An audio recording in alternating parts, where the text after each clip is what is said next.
भय प्रकट कृपाला दीन दयाला कौसल्या हितकारी, हर्षित महतारी मुनि मनहारी, अद्भुत रूप विचारी, लोचन अभिरामा तनु घनश्यामा, निज आयुध भुजचारी, भूषण मनमाला नयन विशाला, शोभा सिंधु खरारी, कह दुई कर जोड़ी अस्तुति तोरी, कहीं विधि करो अनंता, माया गुण ज्ञानातीत अमाना, वेद पुराण भनंता, करुणा सुख सागर सब गुण आगर, जहीं गा वहीं श्रुति संता, सो मम हित लागी जन अनुरागी, भयहु प्रगट श्रीकंता, ब्रह्मांड निकाया निर्मित माया, रोम रोम प्रतिवेद कहे, मम उर्सोवासी यह उपासी, सुनत धीर मति थिर न रहे।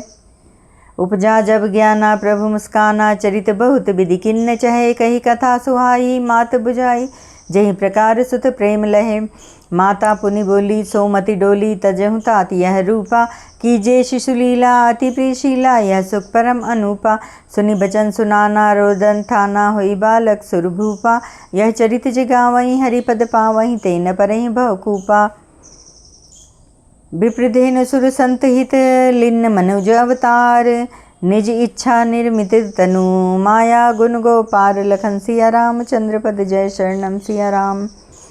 दीनों पर दया करने वाले कौशल्या जी के हितकारी कृपालु प्रभु प्रकट हुए। मुनियों के मन को हरने वाले उनके अद्भुत रूप का विचार करते माता हर्ष से भर गईं। नेत्रों को आनंद देने वाले मेघ के समान श्याम शरीर था, चारों भुजाओं में अपने खास आयुध धारण किए हुए थे, दिव्य आभूषण और वनमाला पहने थे, बड़े बड़े नेत्र थे। इस प्रकार शोभा के समुद्र तथा खर राक्षस को मारने वाले भगवान प्रकट हुए। दोनों हाथ जोड़कर माता कहने लगी, है अनंत, मैं किस प्रकार तुम्हारी स्तुति करूं। वेद और पुराण तुमको माया गुण और ज्ञान से परे और परिमाण रहित बतलाते हैं। श्रुतियाँ और संतजन दया और सुख का समुद्र, सब गुणों का धाम कहकर जिनका गान करते हैं, वही भक्तों पर प्रेम करने वाले लक्ष्मीपति भगवान मेरे कल्याण के लिए प्रकट हुए हैं। वेद कहते हैं कि तुम्हारे प्रत्येक रोम रोम में माया के रचे हुए अनेकों ब्रह्मांडों के समूह भरे पड़े हैं। वे तुम मेरे गर्भ में रहे। इस हंसी की बात के सुनने पर धीर विवेकी पुरुषों की बुद्धि भी स्थिर नहीं रहती, विचलित हो जाती है। जब माता को ज्ञान उत्पन्न हुआ तब प्रभु मुस्कुराए।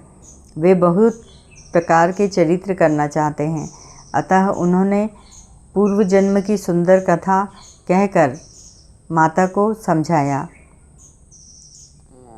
जिससे उन्हें पुत्र का वात्सल्य प्रेम प्राप्त हो, भगवान के प्रति पुत्र भाव हो जाए। माता की वह बुद्धि बदल गई। तब वह फिर बोली, हे तात, यह रूप छोड़कर अत्यंत प्रिय बाल लीला करो, मेरे लिए यह सुख परम अनुपम होगा। माता यह वचन सुनकर देवताओं के स्वामी सुजान भगवान के बालक रूप होकर रोना शुरू कर दिया। तुलसीदास जी कहते हैं, जो इस चरित्र का गान करते हैं वे श्रीहरि का परम पद पाते हैं और फिर संसार रूपी कूप में नहीं गिरते। जय श्री राम।